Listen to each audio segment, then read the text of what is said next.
In this video, I want to talk to you about franchising 101, all right? The biggest thing when starting to franchise a business is there's some terms that you need to be aware of. The first one is FDD, which just stands for Federal Disclosure Document. All this is a document that you disclose to franchisees so that they can see what your policies are, all the information that you're gonna give them to help them and give them support, and then obviously some of the financials and other fees and opening prices, things like that attached. So that's what the FDD is. The FA, or the franchise agreement, is the actual agreement that the franchisee and the franchisor sign. This will have your terms and conditions for what their price is that they're gonna pay, their royalty amount, the check that's cut, right? Which is the most important part into making sure that the transaction is complete, is making sure you get that documented check. It's also gonna go over how things would work should they shut down, should they not follow the play, should they not run the systems, et cetera, et cetera. This is the actual signed contract between the franchisor and the franchisee. The third one is an ADA, which is one of the best words in all of franchising because that stands for Area Development Agreement. When you have a franchisee who's doing more than one location, they get an area to develop.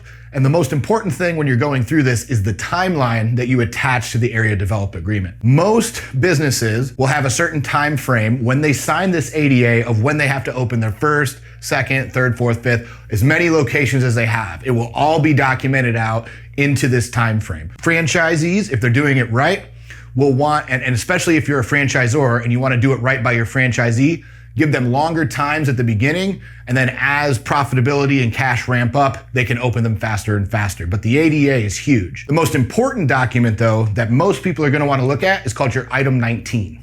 This is your financials of the locations that you have on your franchise that have been open for at least a calendar year or more, okay?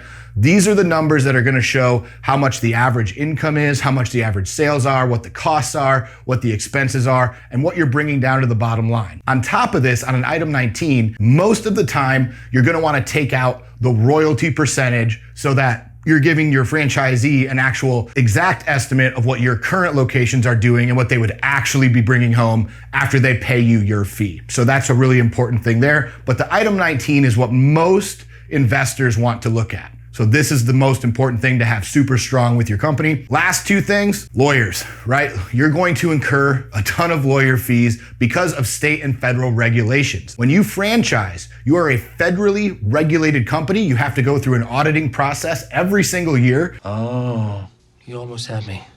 But you cannot declare offshore investment losses against future capital gains. Any child knows that. I'll have to ask my accountant about that. And on top of that, there's states that you're registered in, and there's states that you have to do more for. There's over 30 states that when you start a franchise, you are good to go in over 30 states day one.